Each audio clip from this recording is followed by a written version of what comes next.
right, welcome back. Welcome to the K-Files. Howdy. Glad to have you every week, Lindell. Sure. Well, Girl Scout cookies, I want those. You want Girl Scout cookies? They're Yes. supposed to be. We're Thin supposed mint to be and doing a peanut butter. tasting Thin of the mint Girl peanut butter. Scout cookies. Which ones do you like the best? Thin mint and the peanut butter, and then the free ones. The free ones. Yeah, free ones are always. They've got a French toast one this year. I will Do you try like it. French toast? Absolutely, it's my favorite meal. That sounds really good. So It is my anyway, absolute favorite meal. Yeah. I had French toast in Italy one time. I'll tell you about it after the show. wow. Okay. Yeah, you probably don't want me to say it on the air. Okay. You so asked and received. You said that you want a lawyer to talk about stuff. yeah, I do. Well, Hope Connie, who is Team Cold Case's attorney, she is volunteered to come on 1st of February. Good. So we're going to ask her questions about things, and she's going to answer those. Okay, that sounds good. We do want to get some answers to some Yes. questions. All Okay, right. So- today well, let's just thank our sponsor. Let's just thank Statewide Insurance Group. Gotcha. Gosh, too many Carolinas. Statewide Insurance Group for. Or you're just getting old. Yes, and I losing am. your mind. And of course our hotline number as always is on the screen, so as we talk about the cases, but today I think we're just going to stick with one case, right? For the first James time ever. Crisp. Yes, that's James right. Crisp. For the first time since we started in June, we're gonna talk about one case for the entire show. Wow, Is it must 'cause be it's- a lot. Yeah, like District Attorney Dewey Hudson used to say, this case has more twists and turns than a ride at the state fair. Wow, and I think some people out there can remember the Super Hits Volume 1 record store, because I've had two people already tell me, I used to buy my records from there, they said. Well, you know, I about a week and a half ago, I put something on the internet and started asking folks about this, and it was the quickest response to anything I've ever gotten. So family a very popular got a hold of me. case. Yeah, family got a hold of me right away, and then I've had a lot of people that have asked about it. I mean, it really is the most requested case that we've had. So. Wow. So here we go. We're going to talk about James Crisp. He ran a music store on Goldsboro Street in the 1980s. So this is what the storefront looks like today. So you might not know.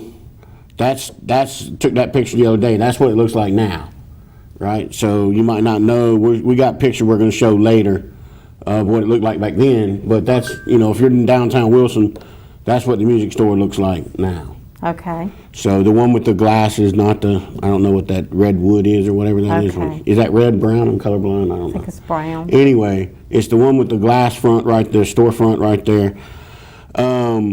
So in October 11th of 1982, an employee was coming to work in the morning, and they found the front door open and Mr. Crisp's body in the back of the store in a pool of his own blood. His hands and feet were bound with an extension cord, and he had been stabbed several times, right? Wow. So,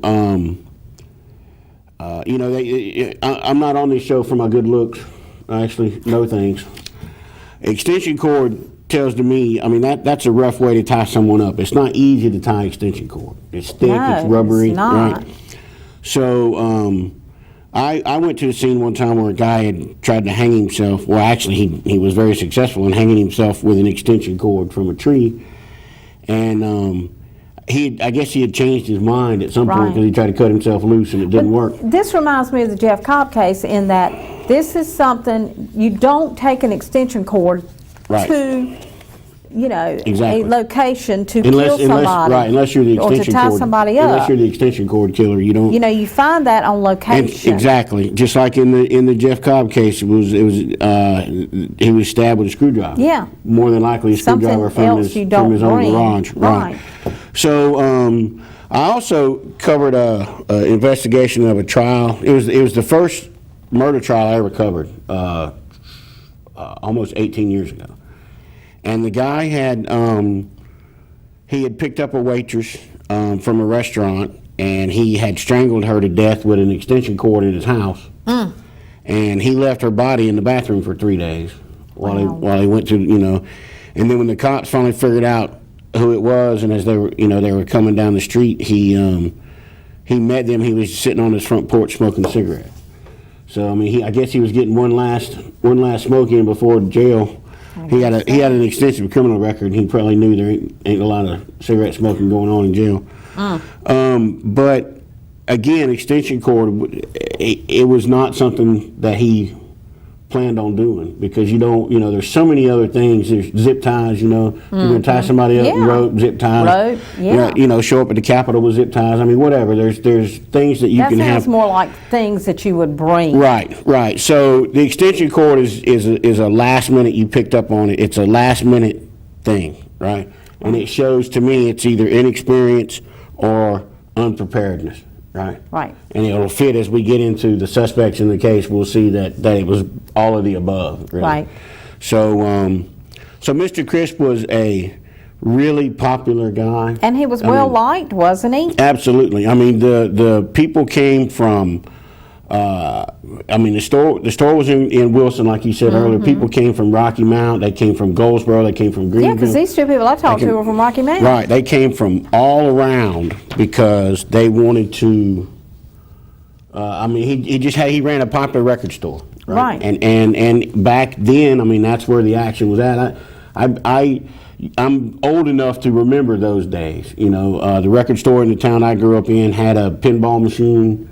They were playing music all the time. It was a place where people liked to hang out. So, he was a popular guy, and the family was just devastated by this happening. The whole community was devastated. Oh yeah, that's what I heard. So Governor Hunt, who is from Wilson, right? He back then he offered a $5,000 reward for information in this case, right? Now, they don't give out those governor rewards that often, right? They don't give them in every case. But Governor Hunt, he did that in this case. And from working on other cases, I know that those governor rewards do not typically expire, right? So once that reward is offered by the governor's office, it stays in effect until it's claimed, right? So with Team Cold Case's $15,000, right, and the governor's $5,000, that's up to $20,000 in this case. So can you tell the folks a little bit about that again? Run that down. You're always real good about running down how the reward system. Okay, we do not. It's not upon your payout is not upon conviction. It is upon arrest. The number is 406-6736 is our hotline number. $15,000 in the kitty, as he said, up to $15,000. And the way it works is the police department evaluates this, how useful it was to the case, and then we have a board and we vote on how much payout we do give. But we do pay out. We have paid out already. Yes, we have. You were supposed to mention my new vest I bought. Oh, well, I do like that. I haven't seen you in a vest like that Walmart, before. $12. Part of my stimulus. Stimulus at work. My kids call him Uncle Stimulus at work here. Yeah, with my new absolutely. clothes. You see that, Brittany? I don't have the same 4 shirts I wear over. Actually, I do. That's why I bought a vest. Mr. Crisp's wife, she spoke to the Wilson Times back in 1982. And she told them then that she couldn't sleep because she was afraid that the folks that killed her husband could be coming for her. Well, I can understand that, totally. And she could not, she had terrible insomnia. She developed a lot of fears and phobias over this whole thing. They were... Well, how old was he at the time when he... I don't exactly know. No, it was hard getting a lot of information in this case. It was hard getting his picture never appeared in the newspaper back then. Just because I guess they didn't have one. A lot. We've talked about this before about how news works. People think that we we have come up with a picture. access to everything we want. But the family provided the picture that we've shown. They gave me that picture. So his exact age I will find out before we do this again. But yeah, I mean he was you can tell by the picture. I mean he was up in age. He was up in age, exactly. Yeah. He wasn't a youngin, and he had a lot of kids, and they were starting to have grandchildren. Oh wow. And you know, it just, the family's torn up by this, the community's torn up by this. I mean, it's a brutal murder. Again, he's stabbed at least 6 times. He's tied up with an extension cord. They left him at the back of the store. They left the front door open, right? And then, you know, we'll get into what people saw that morning and all that Did in the next segment. anybody mention him having any enemies? No, this is going to be an out and out robbery. Robbery For drugs. You know, this is part of the crack epidemic from the 80s. I mean, this was straight up robbery. And you know, like I said, the wife said that she couldn't sleep. Yeah, for fear that they would come to her. Right. Well, 7 years later, there was arrest made in the case, right? Oh. So she went, yeah, exactly. I told you there were some twists and turns going into this case. So 7 years she went without sleep, without a good night's sleep for 7 years.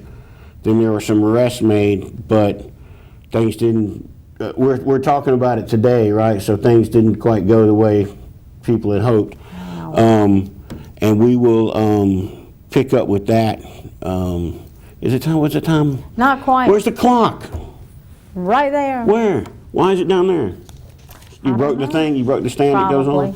I chopped this up perfectly because I want to. I want each segment to highlight. We've got 3 time periods in this case. We've got 1982 when Mr. Crisp was murdered. Right. We've got 1989 when there was arrest made in the case, and then we've got today.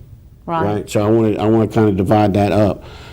I will say, I wrote a news article about this for the Wilson Times that will be in the paper in the morning. Okay. And in that story that'll be in the paper in the morning, I have I talked to the granddaughter of Mr. Crisp. She is a district attorney in Carteret County now. Wow. And she's wanting this case to be reopened. And so I have, you know, information that'll be in the newspaper tomorrow from that interview. So wow. if people want to know more about this, we're going to talk about it for the rest of the hour. But if people, at the end of that, if they feel like they still want more, they can pick up a copy of the Wilson Times. Okay. And they can find it, you know, around town or whatever, or they can get if they don't have one already, they can get an online subscription and they can get access to it that way. Absolutely. Because Wilson does have a paywall because, you know, we have to feed our families. Well, they are in business. I mean, people, it's a business. People have to understand that. Yeah, absolutely. People get so angry. Are struggling. And I know that people feel like you know, that's their newspaper, you know, that whole thing. But newspapers should not have ever given away the candy store like they did 20, 30 years ago with the internet. Right. So now they're trying to play catch up, and someone gets mad when they're like, well, why do I got to pay to read this? Well, I mean, you got to pay for everything, right? That's Nobody gives you nothing for free. You don't go on Coca-Cola.com and they hand you reach through the screen and give you a 12-pack of Coke, right? That's I mean, right. you have to pay for stuff. That's right. But anyway, we're here on broadcast TV. That's free. Yeah. Somebody's paying for it, but somebody's paying. It's called your sponsors. Exactly. You also 19 counties on different cable outlets, and live streaming on the website. Yep. And this will end up on YouTube eventually. A lot of things are on YouTube and Facebook that we do too. You can find them there everywhere. are. Go to our YouTube page. You can watch lots of shows. There are. This show will potentially reach a lot of people, especially in this area. So there are people in the Wilson area, and you'll see as we get into this further that there are a lot of people that were around when that happened, and a lot of people who are still around today. Right. And so that's the whole purpose that we set up the organization that we fall under, and why we do this TV show. And that is. That's right. Can you tell them the number again? I can't. It is 406-6736.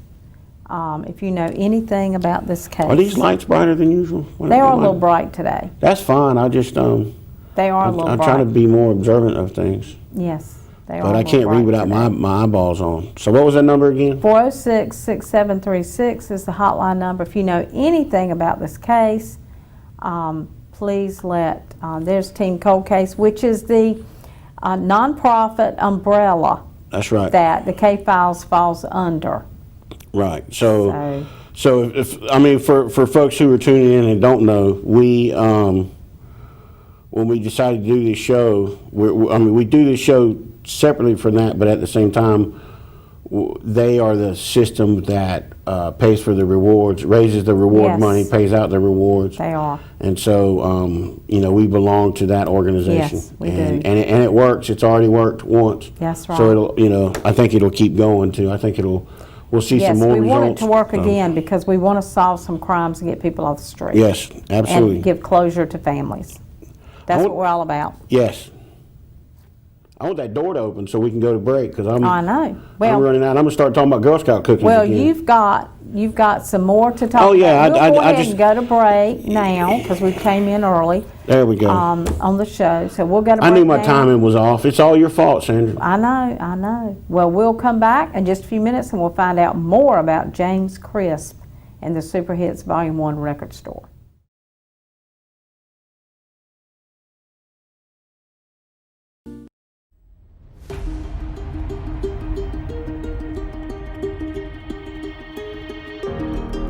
If you recently lost your job and your health coverage due to the COVID-19 pandemic, and you think you may be eligible for Medicare, you probably have more questions than answers right now. Statewide Insurers Group, All Things Medicare, can help you with that. We can provide the guidance and the answers that you need to get the benefits you may be eligible for. Don't let this time of uncertainty jeopardize your eligibility for your Medicare benefits. Remember, relationships matter. Call Statewide Insurers Group today for the answers that you need now. 316-8166.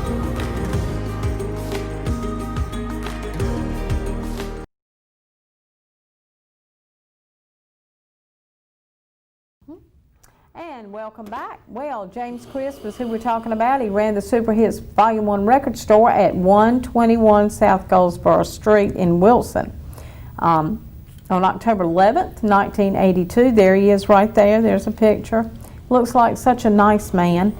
On October 11th, 1982, an employee found Crisp's body in the store. Crisp had been bound and stabbed 6 times, I believe, Lindell said. Yes, so, 6 times. sad. Yeah, very brutal murder. Okay, so we said that his wife was having trouble sleeping, and then that she wanted resolution in the case. Of course, I mean, she deserves it. Of course. 3 men were arrested 7 years later, 1989. 3 men are arrested for this, right? Okay. They are charged and arrested. Frankly, more than likely, in a case like that, it's going to be more than one person. Oh yeah. The three men, Frederick Lyles, right? He was in Central Prison on a robbery conviction when they arrested him. So he's already locked up for a robbery conviction. Anthony Best, he was on the run at the time, but they arrested him later in Virginia, okay? And O'Neill Rasta Thompson was in prison in South Carolina for aggravated assault.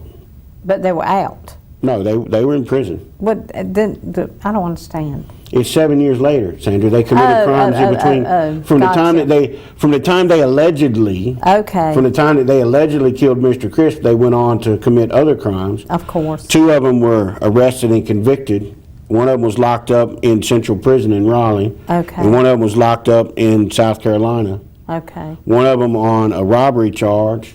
One of them on aggravated assault charge. Okay. Right? And then one of them was on the loose in Virginia, but they caught him later.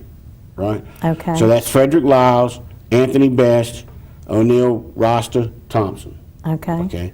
So Lyles was 22 in 1982 at the time of Mr. Crisp's murder. He was 29 when he was arrested in 1989, and he's 60 today. Wow. Okay, so Best and Thompson were both 23 at the time. So I added up on all my fingers and toes because I'm not very good at math. But if they were 23 at the time, that means that they were 30 when they were arrested, and they're 61 now, right? So we're talking about men that were arrested, and these murders were committed when they were just 22, 23, right? Right. They were arrested. Now you know, we have to use words like alleged and supposed and things like that because, you know, there was no conviction, and we'll get into why in a minute. But it is a fact that they were arrested when they were 29. Lyles was 29, and Best and Thompson were 23. Okay. So then now they are 60-year-old men. Two of They us. were arrested for this. They were arrested for this. Right. But what happened? Well, I'm anxious. we're getting there. Lyles and Best are still around, okay, and we'll get into where Mr. Thompson is, but they're still here, right? So they also Lyles had a extensive criminal conviction history. Now I want people to listen. We're going to have Hope Connie is going to be on here to tell us the legalities of different things, but I want people to understand what I'm saying is that when someone's accused of a crime, even by law enforcement, right, you have to be careful that you can't, you have to be really careful about saying that they committed the crime. Right. Right? But once someone's convicted of it, I mean, that's it, right? They're convicted of it. So that's right. Lyles had an extensive criminal career leading into this murder, right? He had already been convicted of a lot of crimes before that. Best was a homeless man he was going around from place to place. That's why he was in Virginia. They finally tracked him down. And Thompson was a Haitian immigrant. I can't figure out whether he was legal or illegal, but when we find out what happened to him later, we'll probably figure that out. And he was traveling from town to town. He didn't have homeless is kind of a tricky thing, some people they call it living outdoors. Right. I knew a guy that his sister used to get him, pick him up, clean him up, take him home. He'd live with her for a week or two, and then he was like, right. That's it for me. I'm going back behind the garage or whatever. So Mr. Thompson was traveling town to town, just doing whatever, right? Right. Okay, so when they were arrested, there was a headline in the Wilson Times that she's going to show that pretty much spelled out how the police feel about this case then and how they feel about the case now. So, Brittany, you got the headline? Can you read that? It says, police chief says murder is solved, right? That's it for them. How can the murder be solved? Case. Well, here we go. They're out on the street. They're out on the street now because there's a lot between an arrest and a conviction. That's why we don't hang around when Team Cold Case gives out rewards. We don't hang around for the conviction because that could be years. It could be years and years. Okay, so Wilson Police Chief Tom Yontz. Am I pronouncing that right? Do you remember him? You been around that long? No. You do not remember him? I don't remember him because I thought didn't you really probably have used to that much. date him or something. No, I don't. Only murderers. I didn't know that much about Wilson back then. Okay, so Yontz has had a distinguished career, right? He was an SBI agent, and just last year he was named the interim police chief at UNC Chapel Hill, right? So I mean he's been around. He's like Chief Williams. So he was young back then. Oh yeah. Chief Williams has been around a lot. He's been police chief a lot of places. So Wilson comes up with some good police chiefs. They do. So he was convinced that the murder was solved. He tells the newspaper, you know, I mean, that's a pretty bold statement for them to make. The murder is solved. Chris' wife told the newspaper at the time that she said there was a time, and she's talking about that 7 years between 82 and 89, right? She says there was a time when I didn't believe that they would ever find out who did it, right? I'm so glad I was wrong, right? So when she talks to the newspaper, in 89, she's relieved. Remember, we talked about 7 years of insomnia and not being able to sleep? Yes. Right? So she's relieved in 89 that there's been an arrest in this case. So Chris' daughter, Sharon Eatman, she tells the newspaper that it won't be over till the three men go to trial. Right? So she knew what she was talking about because we don't get to trial. Right? The case never goes to trial. And why? I'll tell you why in a minute. So I just want folks to get a grasp on this, right? That Mr. Crisp is a longtime businessman in Wilson, one of the most respected people there. Everybody loved him. You know, I didn't hear anything about him. He's a family man, got a lot of kids, goes to work every day.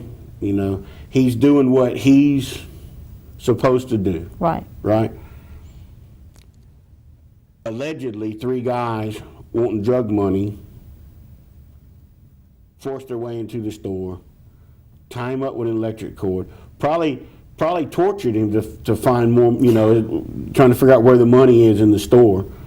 The cops have held back what they really took, and since I haven't seen it put anywhere publicly, the family's talked to me about it, but I don't want to, you know, if the cops don't want to tell anybody, I don't want to tell anybody. So they did get away with something, but they left him in a pool of his own blood in the back of the store, left the door wide open, and, you know, would have been so much, you know, I mean, if they had any kind of forethought at all, they were probably high at the time. Yeah. And I'm not specifically talking about Mr. Lyles and his compatriots. I'm saying whoever did that. Whoever did it. Mm-hmm. They left the front door wide open. How much, one more second to close the door and prolong the finding of the body or whatever. So anyway, 7 years goes by, right?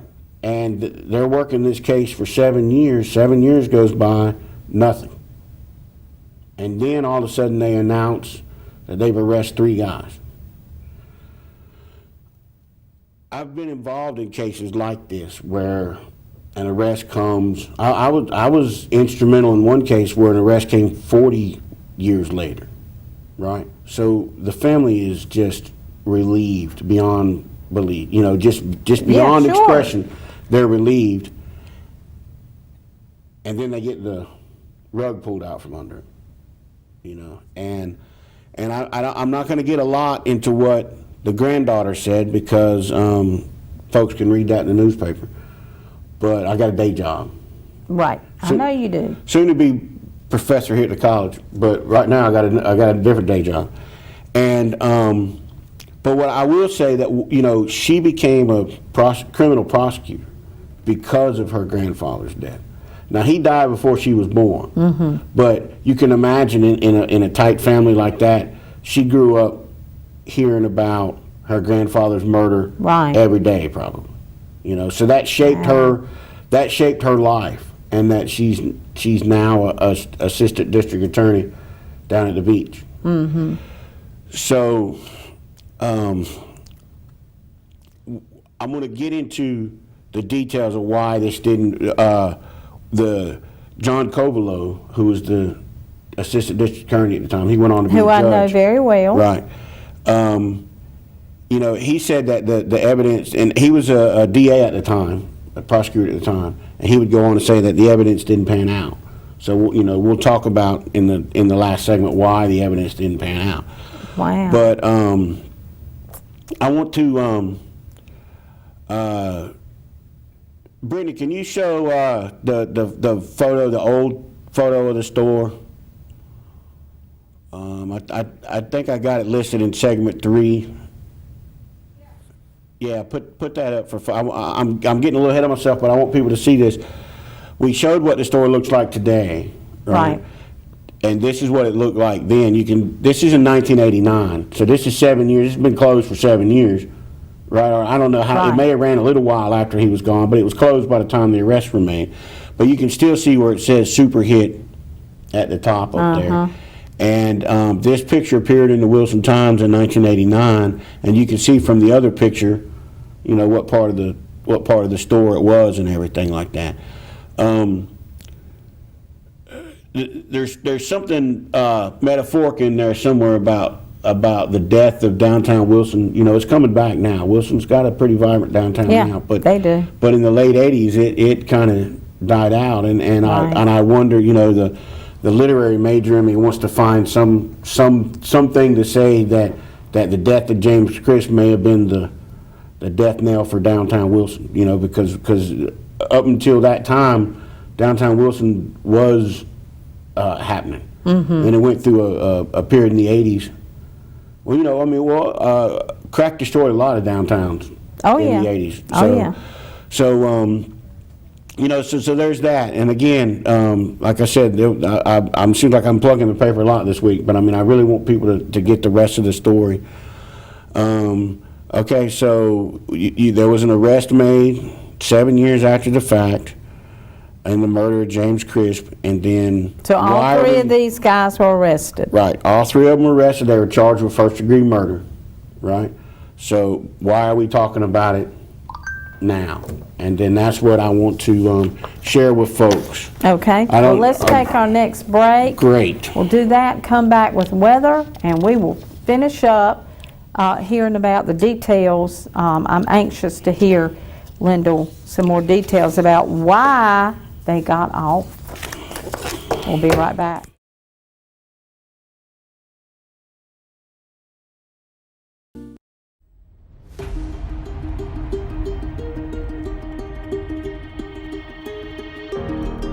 If you recently lost your job and your health coverage due to the COVID-19 pandemic, and you think you may be eligible for Medicare, you probably have more questions than answers right now. Statewide Insurers Group, All Things Medicare, can help you with that. We can provide the guidance and the answers that you need to get the benefits you may be eligible for. Don't let this time of uncertainty jeopardize your eligibility for your Medicare benefits. Remember, relationships matter. Call Statewide Insurers Group today for the answers that you need now. 316-8166.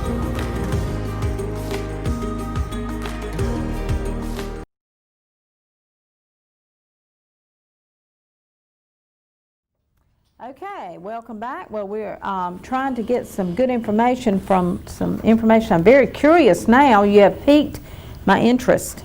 We're talking about, in case you just tuned in, James Crisp ran Super Hits Volume 1 record store at 121 South Goldsboro Street. On October 11th, 1982, an employee found Crisp's body in the store. Crisp had been bound and stabbed, and we found out the door was wide open. Right.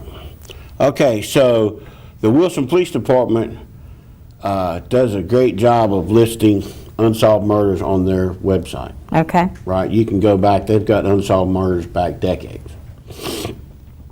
Rocky Mountain lists them as well. Some places do, some places don't. Okay. But Mr. Crisp's information is not on the website. Because again, if we go back to that headline that I showed you from '89, they think it's solved. They consider it solved. They consider it solved. Absolutely. Here we are, right? This is what happened. In 1989, when these 3 gentlemen were arrested, right, the police were very satisfied with the case, and the DA apparently signed off on it in the beginning, or they wouldn't have made the arrest anyway. Okay. So they made the arrest, but then a few months later, I'd say about 6 months later or so, because we're starting to lean into 1990. The DA's office dismissed the case. They said because of lack of evidence. And we talked about Judge Covelo was an assistant district attorney back then. Right. And he said that that the evidence that the police collected against the 3 men didn't pan out. And those are his exact words, didn't pan out. Now, I like words. I like origins of words. My kids are always, they hate when I, start talking about this kind of stuff. But I'm about to graduate with my master's degree. I keep plugging that, hoping that Well, the college, congratulations. yeah, I got 89 days. I'm counting down. Oh, wow. So, Bet you are. So it's a degree in multicultural literature. So, and I have a degree in communications and English and all that stuff. So, I've studied the written word a lot. Right. So I love the origin of words. Right. And he said didn't pan out. Okay, so like some of my favorite phrases are like kick the bucket. Right. What is when someone says they kicked the bucket? What does that mean? Well, it means pretty much they're gone. That's right. They died. But Right. why do people say that? I don't know. He kicked the bucket, right? Right. Where that came from is it came from someone standing on a bucket, putting a rope around their neck and kicking the bucket. Wow. That's where that term comes from. He kicked the bucket. Another one is bought the farm. Yeah. Someone says, "Oh, he bought the farm." Right. Well, what that means is that his insurance money, when he died, his insurance money paid for the family farm. Right. He bought the farm. We use these these phrases so much that we don't think about. You don't think about what they mean. Right, You what take for we just granted say it's it. just a phrase. Right. So pan out comes from the American gold rushes, right? Where gold prospectors would go out to a river and they had a pan that was kind of like a collier. It was a pan that had a Right. little fine net in the bottom of it, and they would scoop up mud and dirt and they would shake it. They would Right. sift it, right? And then all the mud and dirt and all that would fall out of it, and hopefully there would be gold rocks left. Right. Well, if there's no gold rocks left, it didn't pan out. Right. So that's Wow. what the DA is saying about it didn't pan out. They shifted it. They took the case. They knocked it around as much as they could. All the dirt and all the mud fell out. Right. There were no gold nuggets left gold for him to nuggets go to left. court with. Right. Wow. So that's interesting.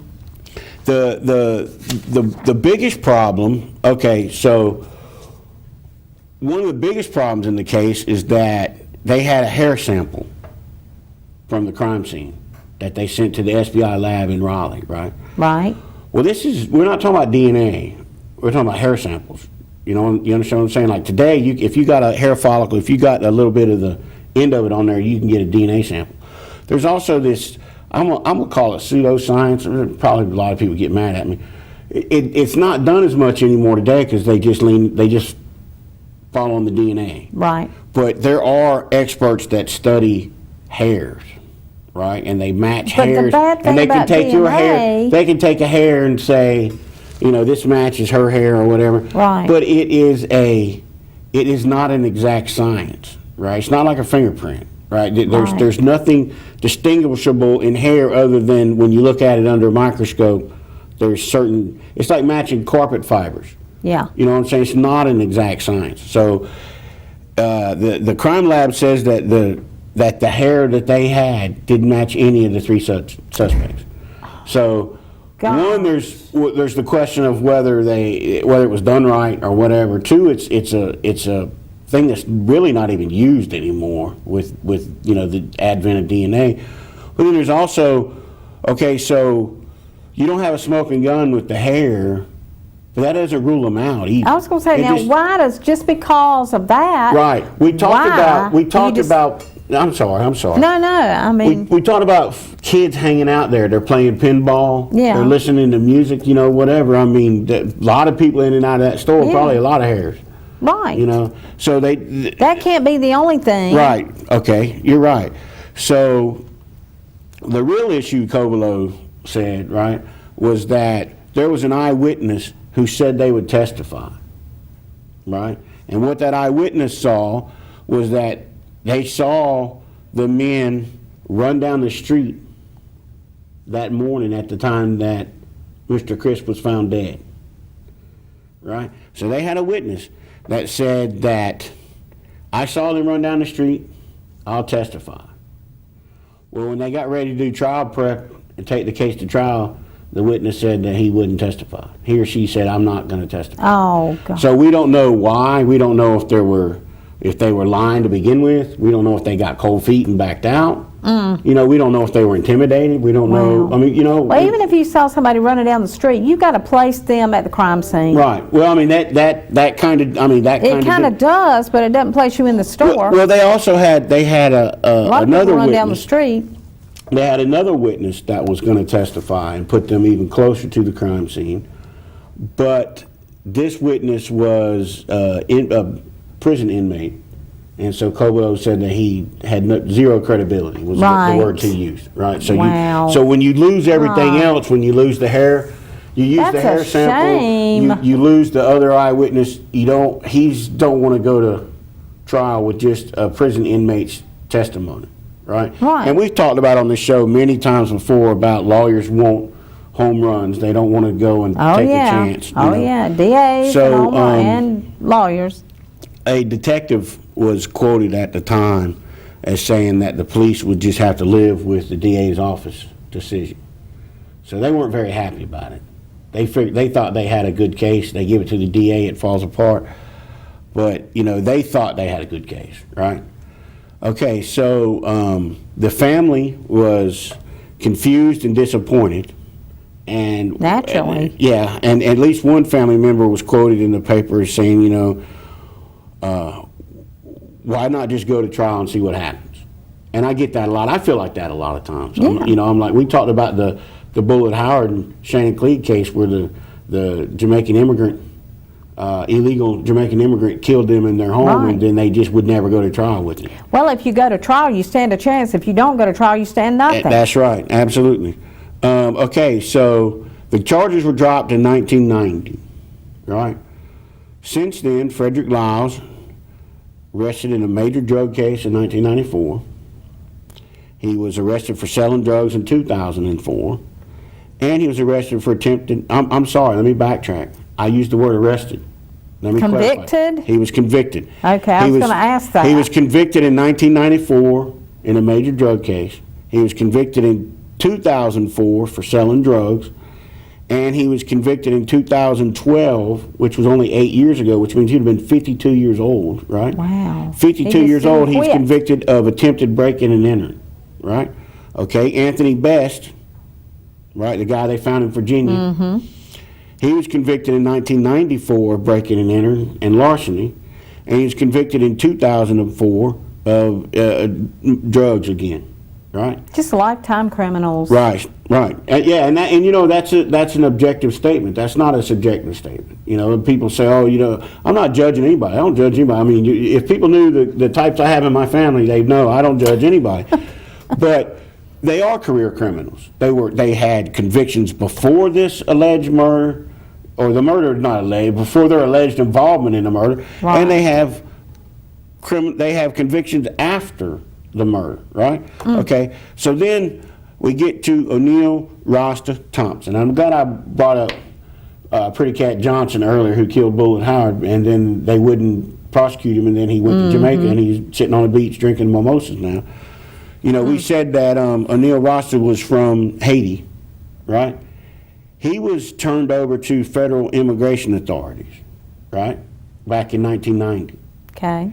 He drops out of the public record after that. I have no idea what happened to him, because probably he's sitting on the beach in Haiti with his grandkids, right? So I've seen that too many times. Now, I mean, I personally don't know whether these three guys killed Mr. Crisp. There's a lot of evidence pointing that way. We won't ever really know because there wasn't a trial, and these guys are aging out. You know, Mr. Thompson might be dead for all I know. Right. But the family deserves more, obviously. The granddaughter deserves more. She's really upset about this case. You know, it's taking a toll on her family. It's taking a toll on the community. It's taking a toll on her. And like I said, tomorrow's paper, I got quotes and information from my interview with her, and I talked to the police department. Yeah, I got the answer back yesterday, and their answer was that they're reviewing this case. I guess I'm not a very religious man, but sometimes sometimes it's hard to argue with serendipity, right? Where she's been asking the police department about this case, and then us two didn't know each other. I'm asking about the case, so now there's two different people. One of them, assistant district attorney in another district, and one of them just a pain in the ass that once I decide to do something, I'm not going to let it go. So now they're reviewing the case with the SBI, and who knows what can come of it. It might be too far gone at this point, really. And that at the end of the day, I mean, that's the real tragedy of it, is that it just might be. I think folks are a little spoiled today with DNA, right? Because, well, what good does the DNA do anyway? The suspect half the time is probably dead before we ever get the DNA back from Raleigh. That's true. That's very true. I've seen cases cleared through death of the suspect. It's so backed up, and there's just no excuse for it.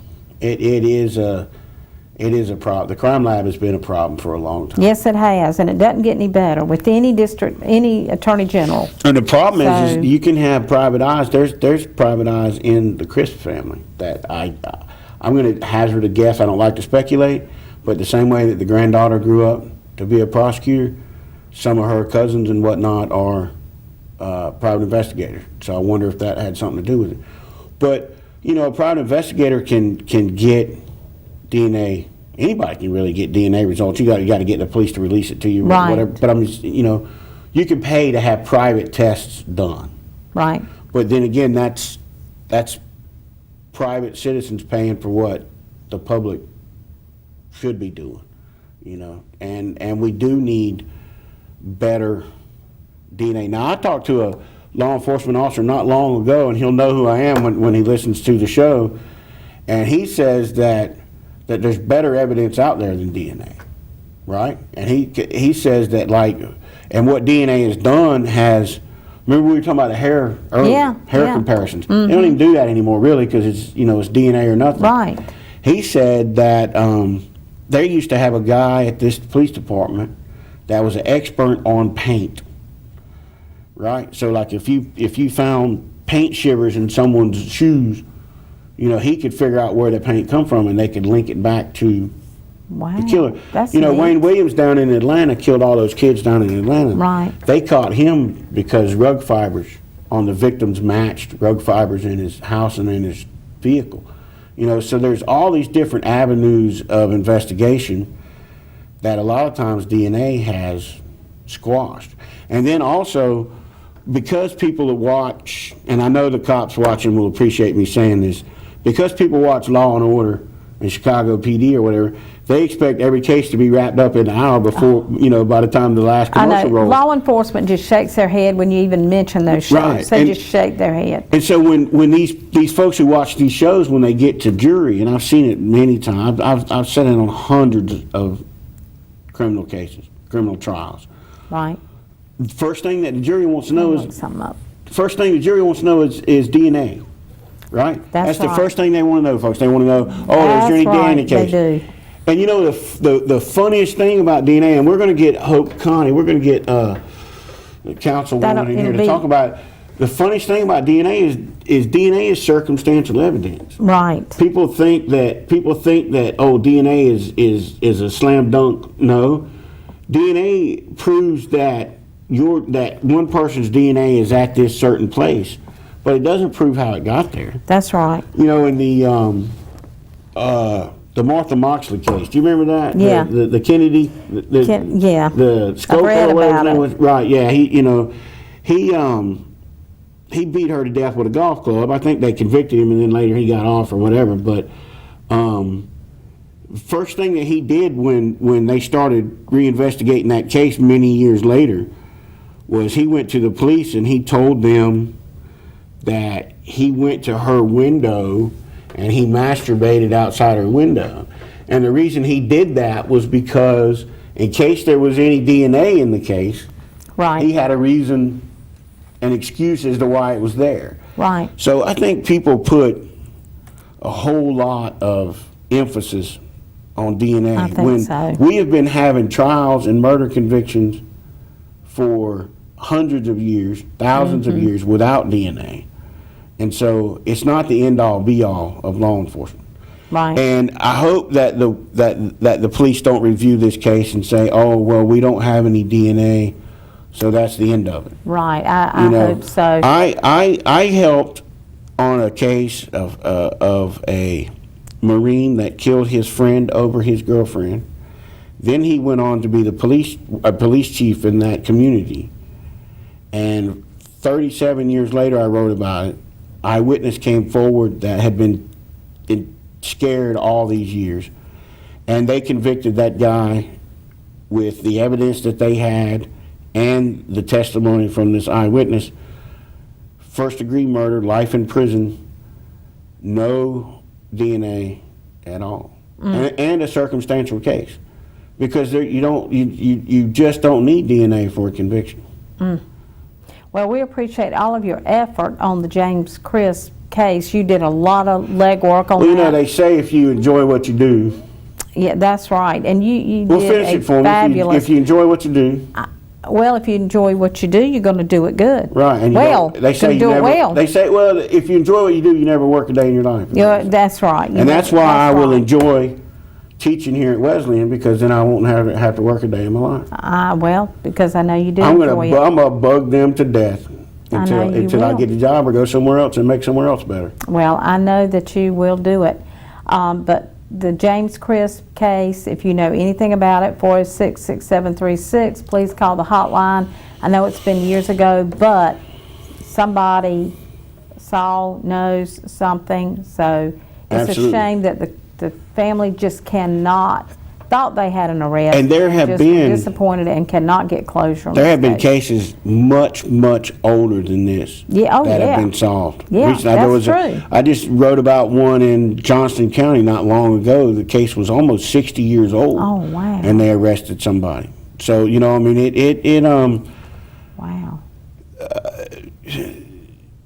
just about like you said earlier, the only case that's not going to that doesn't have the potential to be solved is where the suspect is already dead. Yeah, that's You know, true. that's pretty much Let's talk about a hot and now real quick. sure. We got a hot and now, Hunter Hill Road. Oh yeah, Remember the that? hit and run. Yeah, the hit and you know, I run. wanted The lady was something in you there. said. Something you said earlier, and I don't blame you for interpreting it this way. But it's not that they don't know who the driver is. It's just that they're trying to get evidence on the But, driver. I mean, isn't there tags on the car? Sure. But I mean, again, But they could be couldn't- driving somebody else's exactly. car. So they're just trying to hammer it down. Yeah. So they got the lady was vehicle. found- I'm sorry. Go ahead. No, you go ahead. A They lady got was they got the found vehicle. I in mean, the a woman middle of was, the road. Was it Saturday night? I think. Yeah, it was. I think so. So right down the road here on Hunter Hill Road. I think I was showing my son on the way up here. I think we saw the skid marks and stuff, Wow, and still in the road right there in golly. front of the gas station thing. Okay, so anyway, the woman was hit and killed. They put out a picture of a vehicle that was similar to the vehicle they were looking for. That's right. I talked to Jesse Nunnery yesterday. You know, he's the city spokesman. Mm-hmm. He said, I asked him whether that if a tip or anything led to them finding the vehicle, you know, like if y'all showing it on TV or whatever helped. And he said that he believes it was just through police investigation. So they tracked Okay. this vehicle down. Okay. And so they know the vehicle, right? It was a black Toyota Camry. Right. But knowing the vehicle doesn't necessarily mean that they have who did it, because that person could have loaned. This is all pure speculation here, folks. But since they didn't make an immediate arrest, and I think an arrest is imminent. They'll have an arrest in a day or two. But someone could have loaned that vehicle to their son. That's right. Or they could have loaned it to their girlfriend, or someone Yeah. could have stolen it. I mean, you know, so we'll have an arrest pretty soon. But there's no rush at this point. But why wouldn't you stop? I mean, this sounds like just the lady was walking, you didn't see her, it's dark. Was it dark? It was dark. It was dark. you know, you don't know how many times I have done this number. Oh gosh, where did that come from? Yeah. Dark clothes. You're wearing dark clothes at night. Yeah, well, You know? maybe they were drinking or whatever. Whatever, Maybe there was some reason. but you know, whoever hit Maybe this they got a good lawyer, and the lawyer's going to claim they didn't know. Well, you know, I don't know, but whoever hit this woman, I just don't think they knew, set out to hit the woman. There was a lawyer at the beach. Well, I worked in the beach at Wilmington and Jacksonville and all that for 10 years before I got here.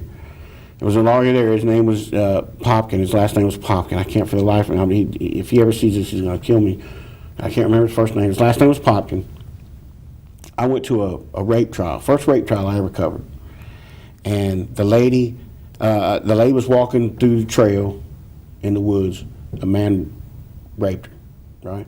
Well, when they got to trial, she took that burden of testifying. Mm-hmm. You know what I mean? I mean, that's not an easy thing to stand up in front of a room full of people and say that you were raped, right? Right.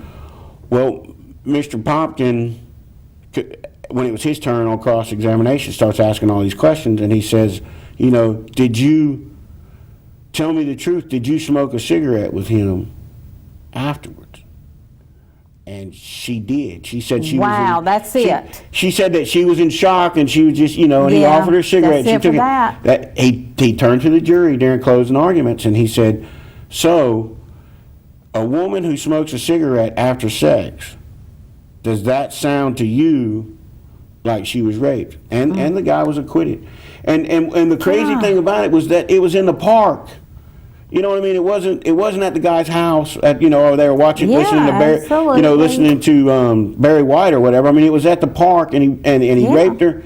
But the lawyer got in there with good. And my wife I'd come home with these stories all the time. And Michelle, she hated lawyers because she was like, "Oh, they're the worst." But I'm like, "Honey, the first time one of your kids do something."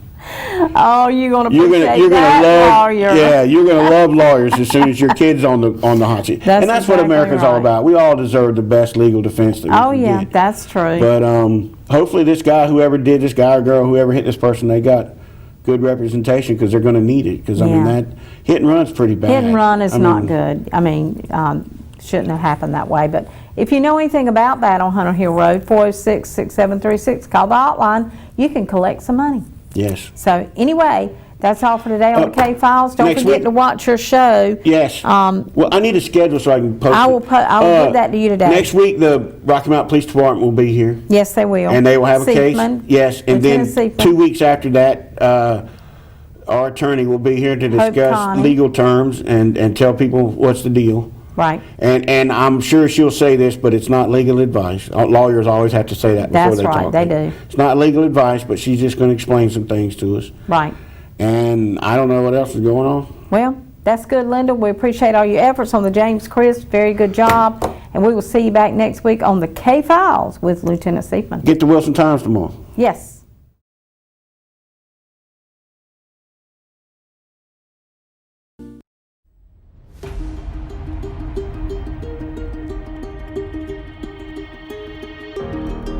If you recently lost your job and your health coverage due to the COVID-19 pandemic, and you think you may be eligible for Medicare, you probably have more questions than answers right now. Statewide Insurers Group, All Things Medicare, can help you with that.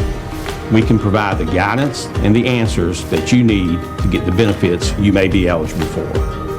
Don't let this time of uncertainty jeopardize your eligibility for your Medicare benefits. Remember, relationships matter. Call Statewide Insurers Group today for the answers that you need now. 316-8166.